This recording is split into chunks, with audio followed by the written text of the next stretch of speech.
And that same thing is true for the front part of your mouth. It does affect your interaction, all kinds of relationships, friends, romantic interactions. If you're going for a job and you want to look your best, you got to act with energy. You got to have a smile. You've got to be approachable. And so it's not vanity. It's self-esteem, it's confidence, and it's the ability to reflect the true self that you are, the happy, energetic, likable, lovable people that you are. And it doesn't physically come through when you're reluctant to smile because you have some blemish in the front part of your mouth.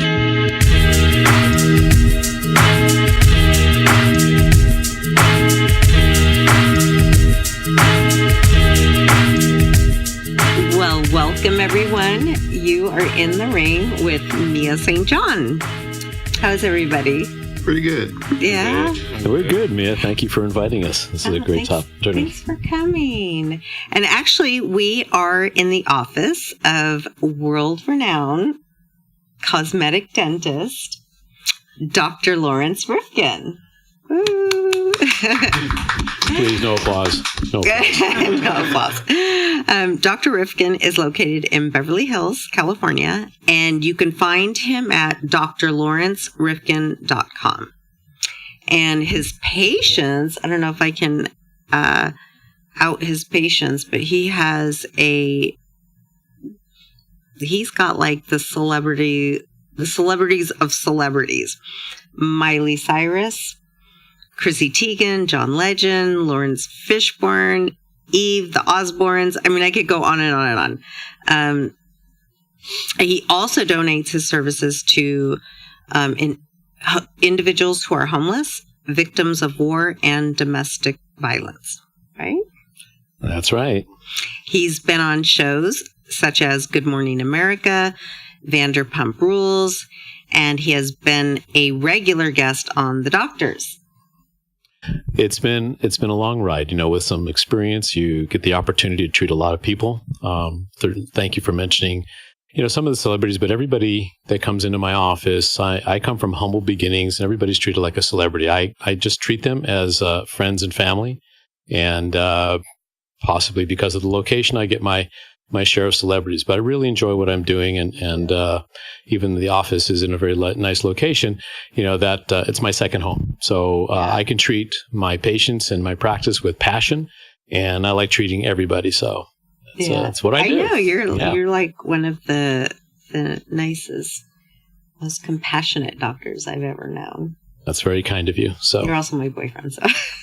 She's not biased at all, is she? I'm not biased. But I think that was part of our attraction, the fact that you are very philanthropic and very kind and treating people. I think that was part of our respect and attraction to each other. It was. Yeah, I respect you, by the way. And we actually met. I like you, too. Do you guys know where we met? No, please tell us. We met at my son was an artist, and he was with the Laguna Gallery of Contemporary Art. And he had hit his third or second showing of his art, and I advertised that my son's going to come. He'll be signing. If you buy a giclée, he'll sign it for you. Anyway, my son never ended up showing up. He never showed up for any of his galleries, except for the work was there. But the beautiful work was there, and I was very interested in that. Yeah, because he was very, very eccentric, and but anyway, so Larry showed up and he bought a very expensive giclée, and he said something like, "Is he going to sign it?" And I said, "Well, he's not here, but I can bring it to your office." Anyway, he asked me out to dinner, and that was it. And then he fell madly in love. After that, then I fell madly in love with the art after I saw Mia. Okay. No, actually, I love the art, and of course, I loved Mia too. So that was it was a good connection. It was really great to meet, because as you know, I love art. I sculpt, and so my appreciation for it and your son's work was quite extensive. Yeah, thank you. But the reason I mentioned where we met is because we were donating a percentage of the sales to the foundation. That's right. So anyway, okay. So we also have our Daniel's Place crew. I call them the DP crew. We have members Robert. Hello. Thanks for having me. We have Shane. How you doing? And we have Marcus. Pleasure. Nice to meet you all. And today we're actually discussing mental health and oral hygiene. And me and Larry have read like some really good articles lately. And I don't know why, like, this has been really popular though in the news. There's like a link between mental health and your oral hygiene. And it's funny because I was talking to Robert earlier about our teeth, because he has such nice teeth. You know, can you smile first, Robert? Let's see your teeth. You know, aren't they? Show that beautiful grill, Robert. I know, and it's so fake smile. It's so funny because we were both saying like even when, you know, I was homeless for a little while when I was young, and obviously Robert was homeless until recently, but how we were so like neurotic about our teeth. Like, one thing we always had was our toothpaste and our toothbrush, you know. Oh yeah. It's because the smile is the one thing, like the first thing people see, and then like your smile can, like, people judge you off your smile, of course. Isn't that crazy? Yeah, and it's like it's almost a status symbol. Yeah, so Larry will tell you that. Yeah, so like you want to, like, even if you're not in the best place in your life, you want to feel like you're in the best place. And the smile, like, to have a good smile, that's like the one thing that really matters to me. Yeah, I'm like the same way. But there actually was like a link. They found a link between a person's mental health and their oral hygiene. And I'm going to let Larry talk about this, but I thought it was so interesting because a study, and it says the European Journal of Oral Health, that it revealed that losing teeth could actually worsen your memory. And I instantly thought of boxers because most boxers, with the exception of me, because I have such a great dentist, he's helped me keep my teeth, which he says one of them's on the verge of like, I'm losing it. But most fighters like are missing their teeth. You know, they have the implants. But I was thinking, like, because a lot of fighters do end up with dementia, memory loss, and that could be a huge, like, possible link. So there's two sides to it. I think that bad oral hygiene, the bacteria can lead to a lot of physical illnesses, right? As well as mental illness. Mm-hmm. And then there's the other part that Robert was talking about, how just your smile, I think it can help your self-confidence and how people look at you. So there's two sides to that. And so I wanted to let you elaborate on what you thought. Well, this is a really fantastic topic. You know, I'm known in my practice, gentlemen and Mia, for a lot of cosmetic and reconstruction. Beautification of smiles, people that want to look better, look picture perfect, a lot of celebrities that want to show better on camera with lighting. But the bulk of my patients want to feel good. They want to look their best, and they don't want to have problems in the future. A lot of the studies that I've been doing, not just since this is a recent article, but for a decade or so, I have been educating my patients on the importance of eliminating bacteria from their mouth. People think it's just gingivitis of the gums, or it's just decay. And it's far-reaching beyond that. Imagine the fact that, you know how we get ill? We get ill by bacteria, viruses. We breathe it in. Somebody that coughs or sneezes, we know we're taking it in. Where do we take it in? We take it in through our nose, through our mouth. And the bacteria that live in our mouth have been shown to be penetrating through the gum tissue. There's lots of studies. As a matter of fact, I brought a book here that's a lot of illustrations that show the link between oral health and general health. So that's the physical part of it, the part that affects our immune system. It affects the fact that bacteria that we were talking about in this journal travels through our bloodstream, lodges in our brains or in our arteries and our hearts, and either causes atherosclerosis, sometimes heart attacks, sometimes stroke, pulmonary embolism. A lot of the diseases that we die from, mostly related to inflammation, it usually comes from bacteria, lack of sleep, toxins in our body. And that a lot of the diseases, mostly heart disease and cancer, a lot of these are the main reasons why we die. Okay, we have other illnesses, of course, but the bacteria in our mouth are closely linked, DNA, RNA, to the bacteria in our mouths. And so that's the physical aspect of it, a lot of diseases. And just by simply brushing and flossing, very inexpensive, even if you don't see the dentist, and of course I recommend that you do, to check up on all of these things are very, very important. In my practice, I educate my patients very strongly on that. This is totally separate from the cosmetic aspect of it.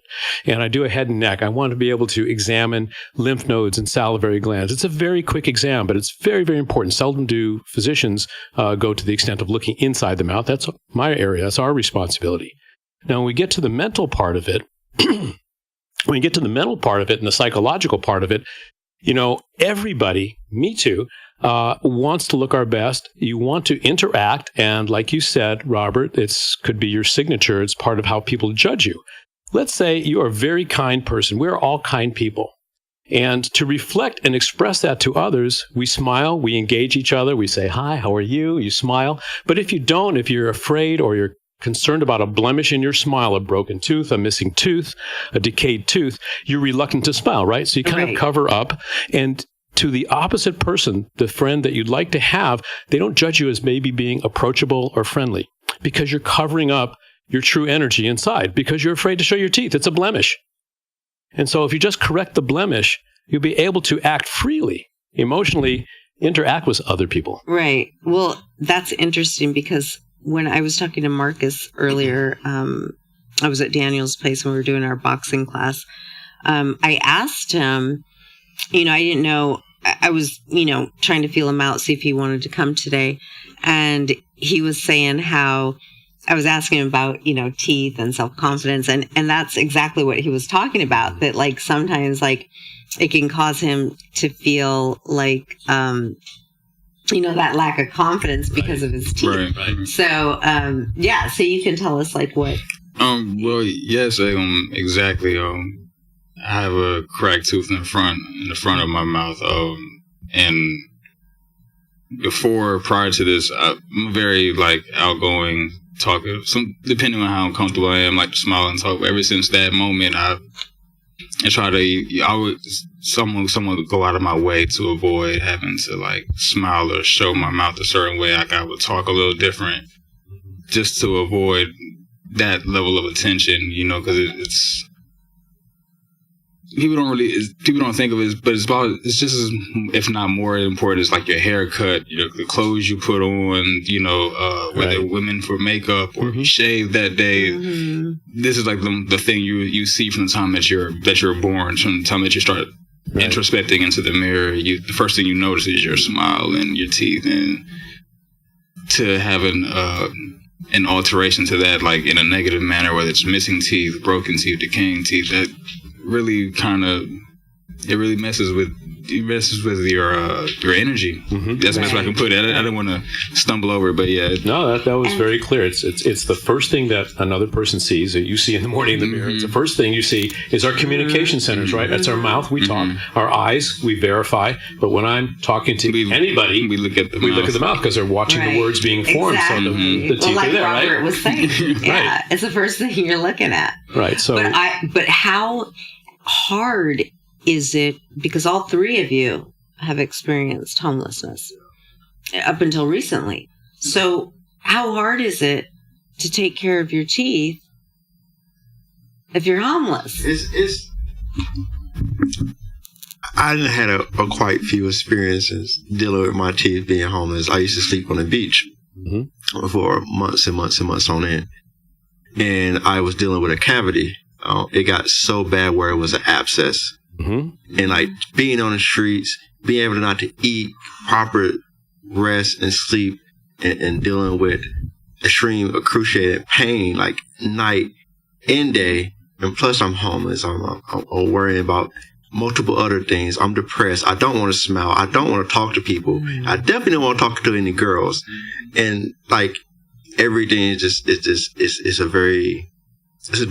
very depressing thing when you can't take care of your teeth properly and you want to, but you can't. It's very hard Yeah, so you experienced actually both aspects of having either an abscess tooth, you had some disease, you had an infection, you didn't feel good. Yes, sir. And then because of that, you didn't feel your energy was positive, you didn't want to interact, you didn't want to have a date or meet somebody. And that same thing is true for the front part of your mouth. It does affect your interaction, all kinds of relationships. Friends, romantic interactions. If you're going for a job and you want to look your best, you got to act with energy. You got to have a smile. You've got to be approachable. And so it's not vanity. It's self-esteem. It's confidence. And it's the ability to reflect the true self that you are, the happy, energetic, likable, lovable people that you are. And it doesn't physically come through when you're reluctant to smile because you have some blemish in the front part of your mouth. Yeah, it's interesting you said that because I actually had my boyfriend before you.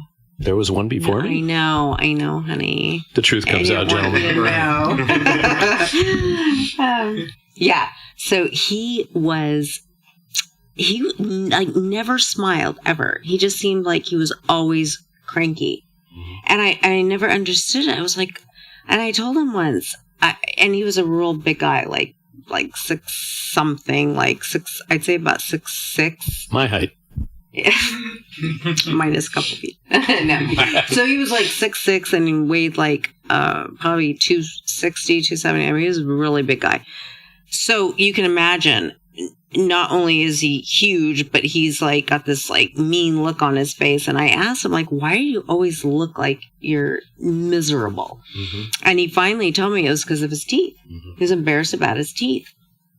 And I thought, wow, like, how sad that is that he felt like he couldn't even smile. It's not uncommon. Can I give you 2 examples? I was lucky enough to be on the Dr. Drew show called Life Changers, and they had a young lady that called in, and she had a very nice young lady. She had very badly decayed front teeth. All of her teeth were in really, really bad shape. She was attractive enough. She had 3 beautiful little daughters.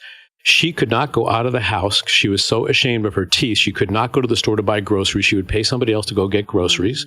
She couldn't have a date, that's for sure. And she was ill. Her energy was down, and it took a team of us to fix her mouth up, and she just totally lit up. She got a job. Her daughter, she interacts with them. She's on social media. She's in great shape simply because, number 1, she's healthier, and number 2, she can be interactive. She's not lacking of confidence. The other example that I have, if you don't mind, is I help soldiers or military that have been injured. Some of their injuries are every body part, and sometimes it's the face. I have one sergeant, I'll just say Sergeant Tony. He was in the bomb squad. He got hit twice by a bomb, and he had a lot of injuries to his face and his mouth. And so the military did the best job that they could, but it still didn't look like normal front teeth. And so between a surgeon and myself, we fixed up the front part of his mouth. I don't say I'm responsible for him getting married and having 2 children right now because that's not my job. You are. But we fixed his teeth up, made it look really natural. He started to smile. He was a really confident guy. He's a Marine, okay? So he has no lack of confidence, but the ability to interact and feel good about himself and be a likable, approachable, and feel like you're really good looking enough to have a date, that changed. And I don't want to take a lot of credit. There's a lot of dentists and surgeons and military and medical people that do this, but I think it goes far beyond. It's not just vanity. It's not cosmetics is like makeup, but aesthetics and self-esteem is really related to how you look and how you present yourself. But so, and that was really nice of you that you did that. But what advice would you give, say like these guys that, maybe have like a lack of confidence or whatever, like what would you advise them to do? And say, not just them, but others who are still homeless, like what can they do? Maybe their teeth are yellow and they can't come and see a dentist and not only like being like homeless and dealing with like teeth issue, sometimes your teeth is the last thing you're thinking about. Yeah. Right. Like, you totally didn't forgot about like your dental work and like what's going on. I understand. Yeah. But say when you like you guys are all, you're not homeless anymore. Yeah. But maybe people that don't have like the finances, like, and I know you do a lot of free work, because you're just a very compassionate person. And I'm one of many, many, many doctors that do that, but thanks. Yeah, I mean, there are doctors that do that. But what would you say to those people who don't have the money to go see a dentist like you, or any dentist at all? What can they do? Is there something that they could do like at home? Or I believe that, as Shane just said, here's the last thing he's thinking about. We need to educate people, the entire public, including homeless people, that there are inexpensive ways for prevention if you can do that. Toothbrush, flossing, cleaning. There are free clinics. There are dental schools that go out and help people and do cavity control and free cleanings. If the message were gotten out to you more and more and more, and that's what I really love about Mia, she's getting the message out to the public that there are ways to, even if you don't have the finances at the moment to take care of it, there are doctors, many more than me, that have the willingness and the team effort and the joy of helping people. That's what we're in this profession for. And so if you just access it, if you don't know that there's access, that's what our job is, to get it out to the public. But brushing and flossing and seeing the dentist. So what the level of problems that you have is individual. But if you just start, you'll start to feel better about yourself. And it's kind of like a snowball. You'll start to improve your confidence. The energy will come back because you're not fighting bacteria with your own immune system. You'll start to be able to chew better, and having enough teeth, as you started off this conversation, and the inability to chew comfortably all kinds of the best food, you're going to go to softer foods that are less nutritional. You will not have vitamins and antioxidants. So your health will deteriorate simply because you're not chewing food well enough. And lack of teeth is one cause of that. And also, the study in the European journal showed that jaw movements, if you don't have enough teeth, your jaw doesn't work correctly. There's some reaction in the brain that also deteriorates your memory, in addition to the bacteria in your brains, and causes early dementia. So a lot of studies are coming out daily on the importance of this, keeping as many teeth as possible or replacing missing teeth, keeping your teeth clean. So I don't know how to exactly answer your question to summarize it, but I think it would be educating, helping homeless people, getting them in the shelters, and making part of the recovery process or help process oral hygiene and oral health. I'm willing to go out, as you know, and you are as well, to provide toothbrushes and toothpaste and education. Well, that's what you did. We have a center, or I have a center in Palm Springs, and we help the homeless who have mental illness, or even if they don't. But that's one thing Dr. Rifkin does, is he supplies me with all the toothbrushes and toothpaste. And that's one of the main things, that the first thing we give them is a kit, and that it always has a toothbrush, toothpaste, and socks. Yeah. Socks is another thing, and water, because, we're in Palm Springs. Mm-hmm.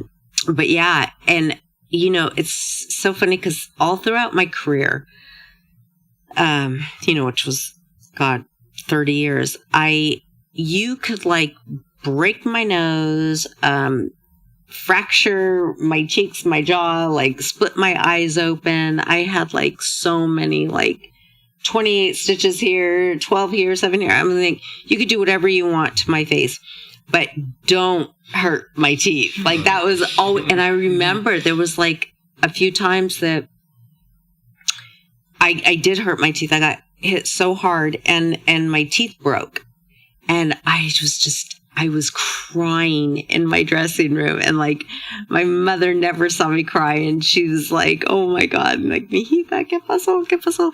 And I said, my teeth, because it was my pride and joy were my teeth. I spent so many years in braces, and so to ruin my teeth. But anyway, so like Larry said, he's surprised that I have one tooth that hasn't healed. Both I had to have. What they you had one tooth that was broken so badly it's fractured, canals, and one you had a root canal to keep them in, or something. They're still hanging in barely, there. One's barely hanging on for dear life. And I tell her, please don't bite into that. Stop boxing. Wear your mouth guard. Mouth guards are really important. So he actually made me a mouthpiece that was better than the ones that were made for me, with extra protection. Yeah. It should best be made by a dentist that understands the protection of your teeth and your jaws. So that's another topic. Yeah. But I was just about to ask. I never for did that. sports, it would be better to get your dentist to make your mouthpiece. Right. absolutely, they have And to be I custom. had these two go at it when they're sparring, and they're sparring without a mouthpiece. You know, Not good. Get into my office. We're making you mouth guards. What? I got to get one. Take it easy on each other, man. Did I bring it? Unless you get a big check for fighting, as Mia would say. I know, but that's Take it my easy, fault, right? honey, I'm Yeah, their I'll do work on trainer. I didn't bring my mouthpiece today. I'd start to educate your trainer a little bit. Get the mouthpiece. That's why you you're here. have a mouthpiece. I have a mouthpiece that I use. But you just weren't wearing it. I wasn't wearing it.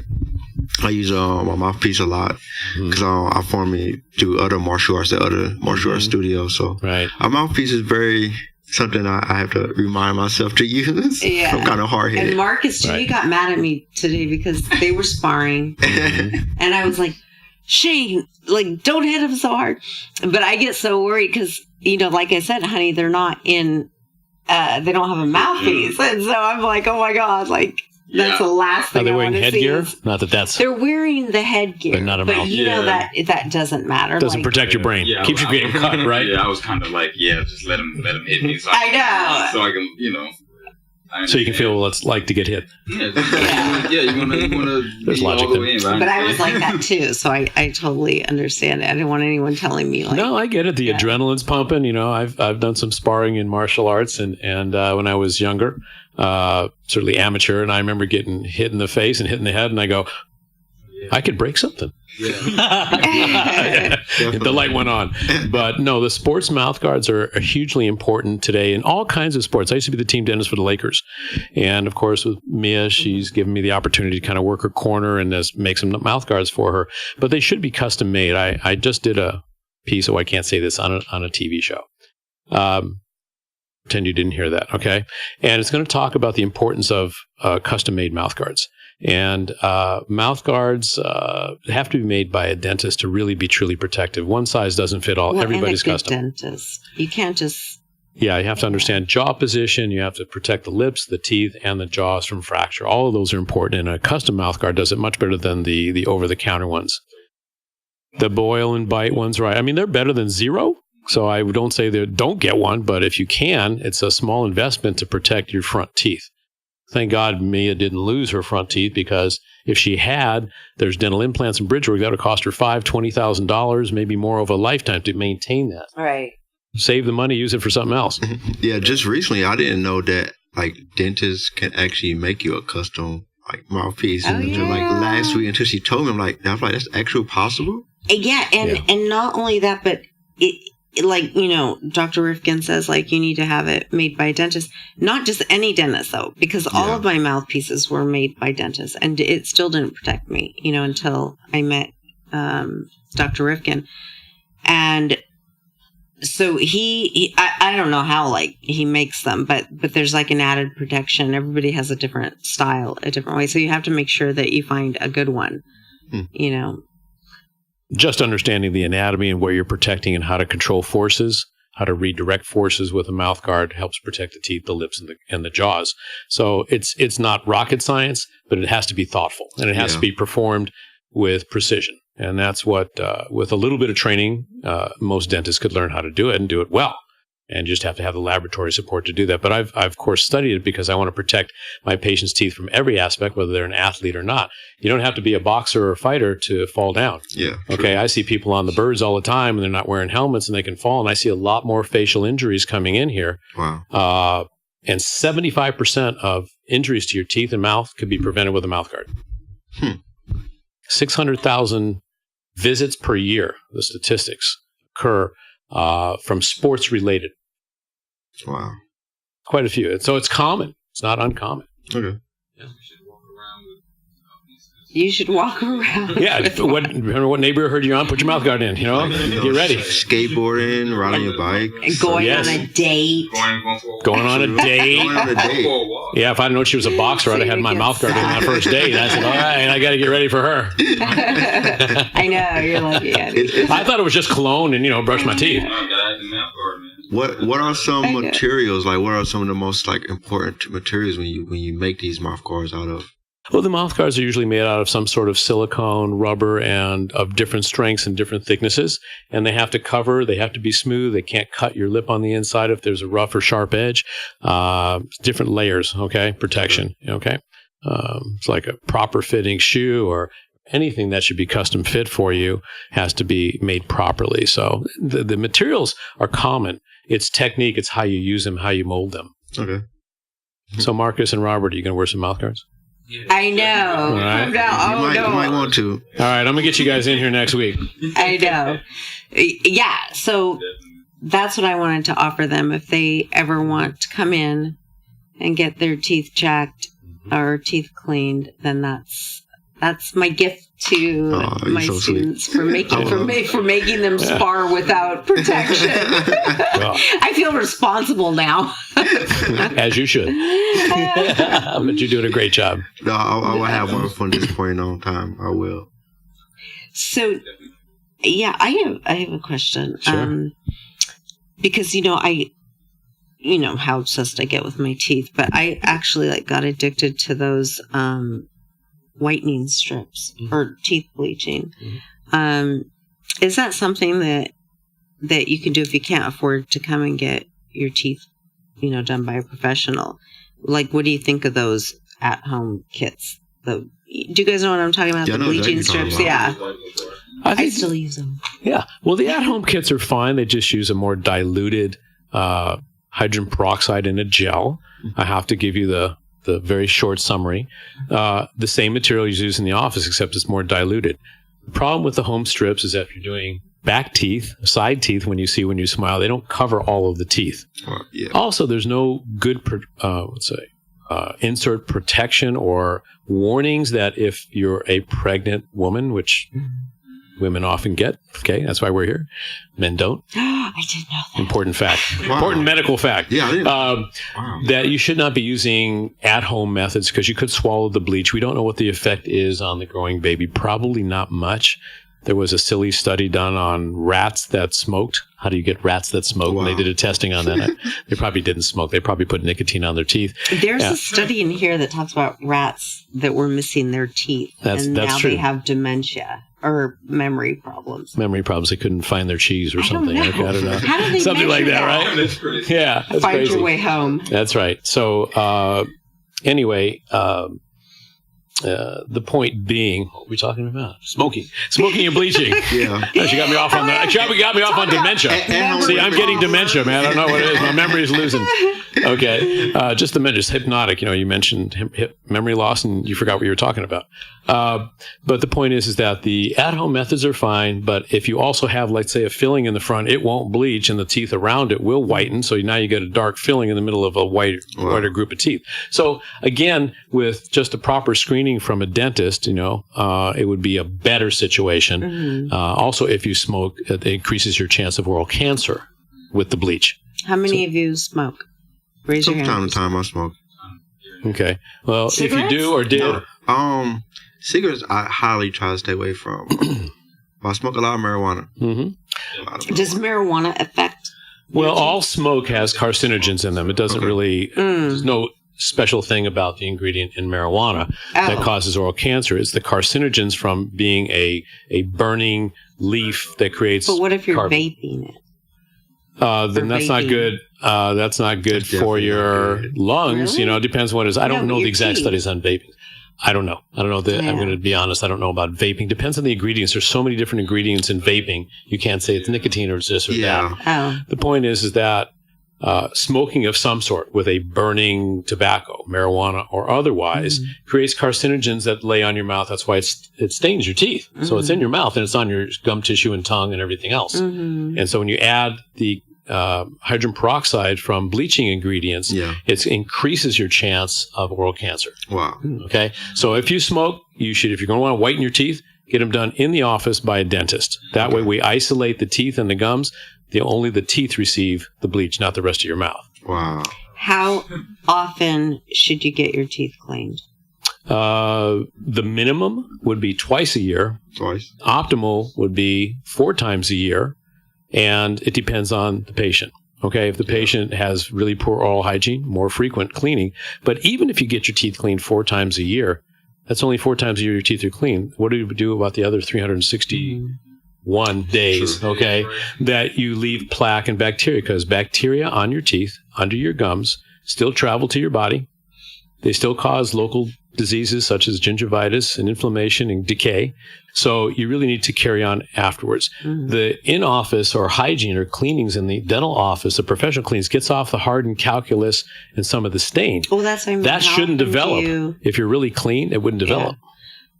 When was the last time you went in and had your teeth cleaned? Oh, God. A good 4 months.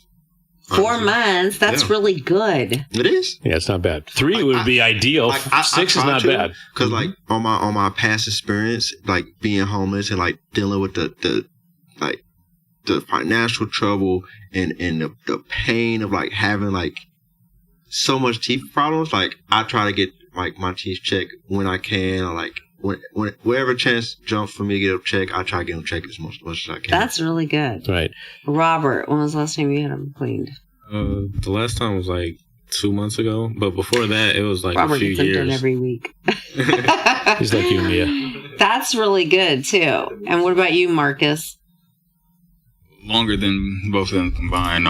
Honestly, to be honest, it's been since my time out here, it's been a few years. Last time I actually went to the dentist, I had all my wisdom teeth pulled. So it's been well over. It's about that time. Well, you come in to see Dr.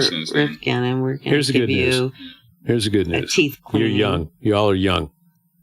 You probably have had some cavities. I have too. Okay.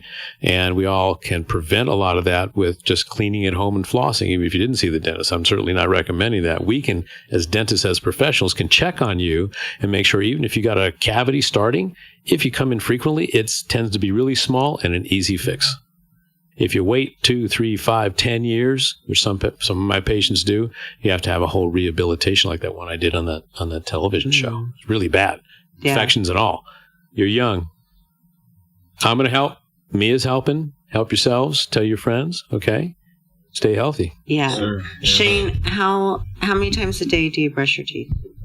At least once. I know that it's recommended to do it twice, but honestly, I can forget. I have like tens of million other things on my mind. You're like Dr. Rifkin. He does it once. I do it 3 times a day. Like most of the time, like. No, she does it 10 times a day. I do it 3 times a day. If it ain't like the morning or night, definitely always at the end of the night. I feel like it's probably like the first thing in the morning. Yeah, for sure. Definitely in the morning. Yeah, definitely it's important. But like then again, like I have like a lot of stuff going on in my life. How often do you floss? That's the question I was going to ask. Yeah, not as often as I should. Honestly. How often? Once a week? I floss every day. Yeah, once a week. Right, once a week. Twice a week. Okay. That's not abnormal. It's not what we should do because you wouldn't clean half your body, right? Right. So the biggest area of retention of bacteria is between the teeth where the floss goes. That's the biggest incidence of decay and the biggest start of bone loss and gingivitis. And if your gums bleed when you floss, it means you're not flossing enough. There's inflammation and infection there. As soon as you start flossing and brushing in between there, that bleeding usually disappears within 3 to 5 days. That doesn't mean you don't have a cavity, so see a dentist. If you don't have the funds right now or anybody, go to a free clinic, go to a dental school. Does insurance cover dental now? Oh, to a certain extent.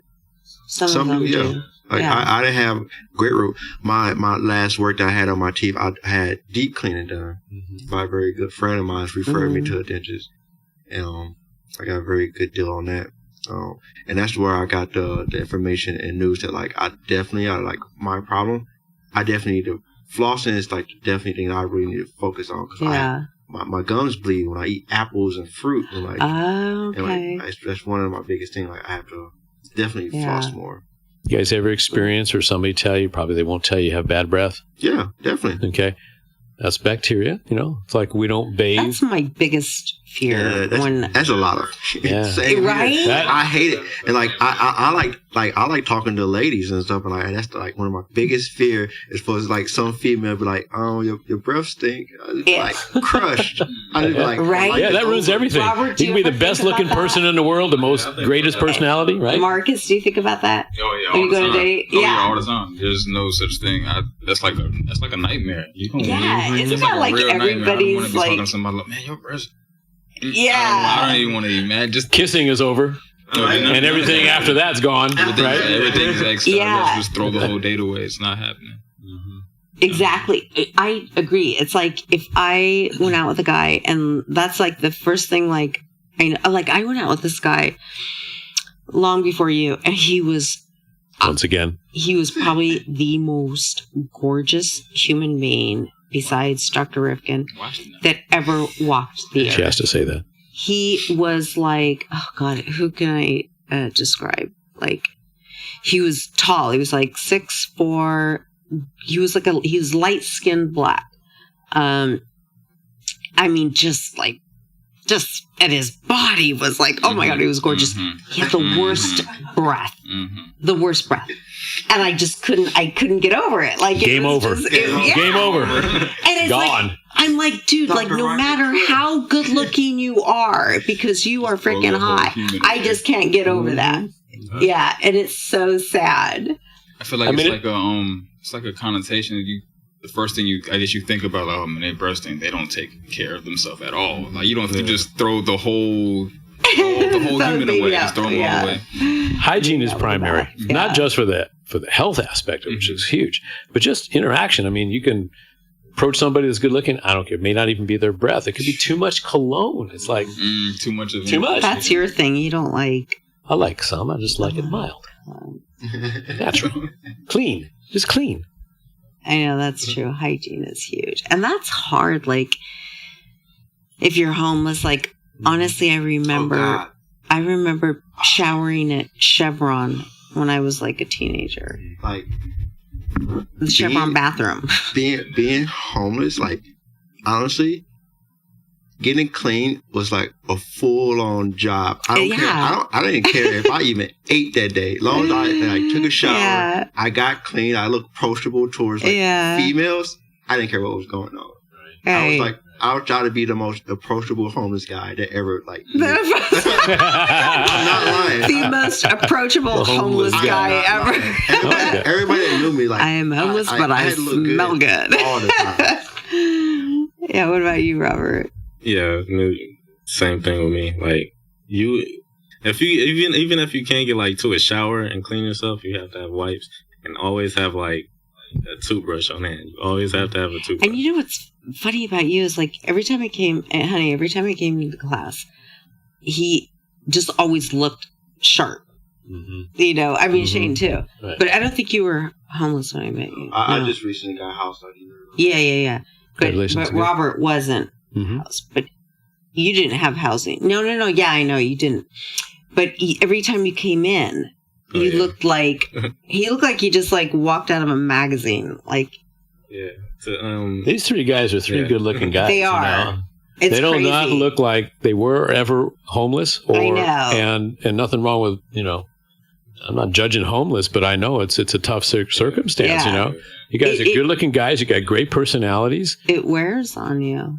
Yeah. Like you have people that have been homeless for so long, like a lot of the guys in Palm Springs, they've aged like probably, I don't know, there's some that are like 30 years old and they honestly look like they're in their 70s. I mean, it just really ages you. Yeah, honestly, I think what we're talking about here is the main reason that like there's like two different sides to homelessness. There's like giving up, and then like you still got it. Like you just got to take care of your hygiene. And if you take care of your hygiene, your mouth, your teeth, your smell, like you're in the go. You're good. Yeah. Can I ask a question? Yeah. Okay, so when you're homeless, do you start to feel more and more isolated, disconnected, unfriendly? You're not receiving love or attention or somebody to connect with? Oh yeah, absolutely.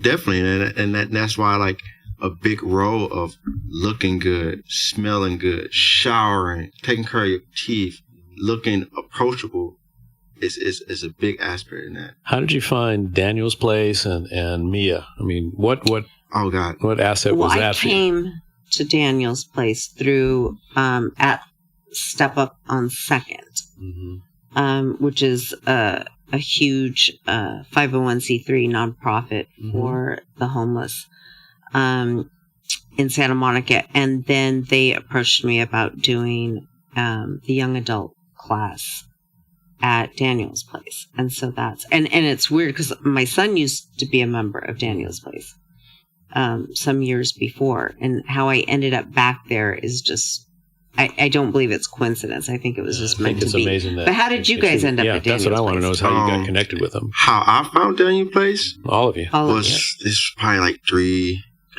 and a half years ago. I was sleeping on the beach. Like literally, I used to sleep under a lifeguard shack. And there was this one particular officer that used to come by me every morning. He used to give me granola bars and a bottle of water. His name was Officer Todd, patrol the beach. And one day, he was just talking to me. He was like, man, you look like a very sharp, nice young man. Like, I understand, like, you're going through a lot. He told me about Daniel's Place. He's like, man, it's worth, like, looking into. Like, you can, like, build yourself back up, man. Like, And you took him up on that offer? Yes, I took him up on the offer. Like, and ever since I found Daniel's Place, and, like, it changed my life. So then you found other friends that you could relate to and, yes, sir. and help, and people that cared? Yes, sir. How about you, Robert? It's actually funny. The first night I came out here, like, I had nothing, just like a backpack. I went to the Santa Monica area, and then, like, I passed, like, right by Daniel's Place. But then, like, it was like a month or two that went by, and of me just wandering around, just like not really doing anything until like somebody told me about like there's Tay drop-in centers, and Daniel's Place was one of them. So like I went to the beach one day, and then I walked by Daniel's Place again, and there it was. That's not coincidence. It was meant to be. Marcus? No, actually, Shane actually introduced me to Daniel's Place. Wow. Yeah, I've been going through like the homeless situation kind of off and on, but strong for like 3 years or so. But Shane told me, like, I had met him. It's crazy. I met him like about 3 going on 4 years ago out here, and we were kind of just doing the thing, and then I left. And I guess after that time, he ran into Daniel's Place. By the time we linked back up together, you know, he had brought this to my attention and said, you should come check it out. I've been there ever since. I'm more recent to it than these. All right. So friends. None of that is coincidence. Directed you there. Officer on the beach directed you there. Otherwise, you wouldn't have found out about it. All right. Yes, sir. That's great. But everything I think was meant to be, because you know how I ended up back there is so strange, because when they told me, the CEO, Todd, asked me to check out Daniel's Place, you know, for my boxing class. The first time I drove up there, I was like, wow, like, I just knew this place in my mind, like it was so familiar to me, but I just couldn't like pinpoint it. And then when I walked in, I went, oh my God, like this is the place that my son was going to. So, and oh yeah, I told the story. The first guy I met was Julian. It's so funny because Julian's like, why didn't you invite me to come today? Oh, that would have been perfect. But because he didn't come to boxing. So he never comes to boxing. I think he came once. He's one of my good friends that I first met out here. He's a sweet kid. He is. One day I'm talking to him into it. So he's just about there. Yeah. So how's the job situation? I know. Oh, yes. You got a job. My job at Ben & Jerry's is awesome. I love my job. It really we love your job too. We do. He goes by. It really correlates with my smile, because like smiling is probably like 90% of my job. I couldn't ask for anything better. I make people smile and happy all day. Like, yeah, it's awesome. Robert, how about you? Me? Well, we got to come back. Wait, well, sorry, Robert. We got to come back because we ran out of ice cream. Oh, okay, exactly. We'll be back. Shane's our supplier. Robert. Wait, what was the question again? It's like, how's the job situation? Are you employed now, or? Yeah, I'm just now starting to look. I'm getting my resume ready because I just got housed. You just got housing. So, yeah, that's all in the works right now. Good. So, and you feel confident. You go right up there and say, "Yeah, I'm what you need." I feel confident. Yeah, absolutely. Marcus, how about you? I'm actually in the process. I just actually did 4 interviews this week, and right now, so I'm just kind of following up on seeing what comes up after the weekend. Yeah. So keeping the vibes up for that. Meanwhile, just working, really, just kind of focusing on that whole grind. So. Yeah, I think that's great. That number one, you're not homeless. Okay, you've got friends. You've got confidence. You're going out pursuing the jobs. You have one, and that's great. What has Mia done for you? If you don't mind me asking. They adore me. Mia? No, I'm kidding. I knew you'd say that. She her boxing class is awesome. For me, it I release so much stress. I just had I feel like a weight is off. It's very relieving. Very I can recharge myself to prepare for the next battle mentally I have to face. I'm very grateful that Mia and found Daniel's place. I can't say anymore. Robert? Yeah, for the Boxing Foundation, it's like a as within, so without. So if I'm boxing, internally, I can face the next challenge. So it's you can relieve stress, and it's just it's all around, just confidence and everything. So yeah, it's cool. And I appreciate the boxing lesson. So can she still beat you, or not really anymore? Probably still, but I'm getting there. Just give me 5 months and I'll be there. All right. I don't know. He's throwing down the gauntlet. Don't hurt her teeth, please. You hit too hard. No, I know. No. I'm not letting that happen. I won't do that. How about Marcus? I'm equally just as grateful for the class. It is very therapeutic. That's the number one thing.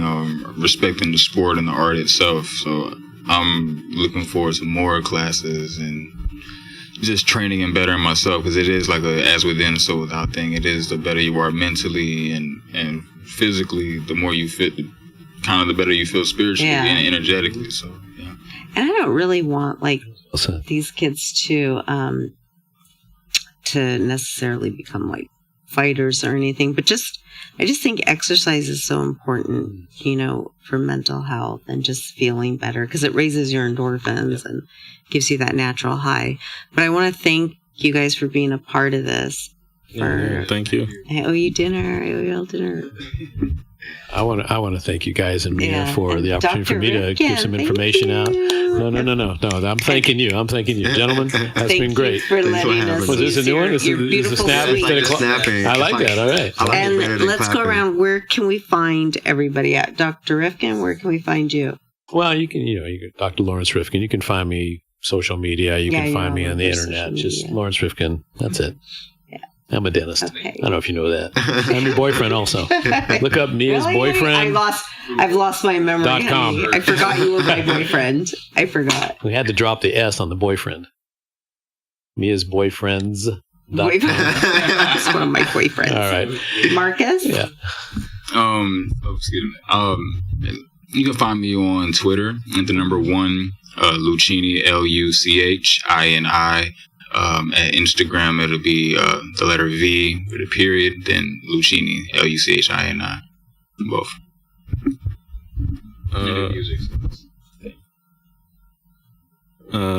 At the moment, I've only got my personal Instagram, and that's Rob Allah, ROB.ALLAH. And yeah, it's just my personal Instagram. So, Shane Peebles. You can find me on Facebook. It's just Shane Peebles or Shane Van Peebles. You can find me on Instagram. Shane _ AK47 kid with 3 7s. Don't be alarmed. It's just a gaming tag. And you can find me on Twitter. Just my whole name, Shane Van Peebles. Thank you, guys. And you can find me at Mia St. John Boxer and MiaSt.JohnFoundation.org.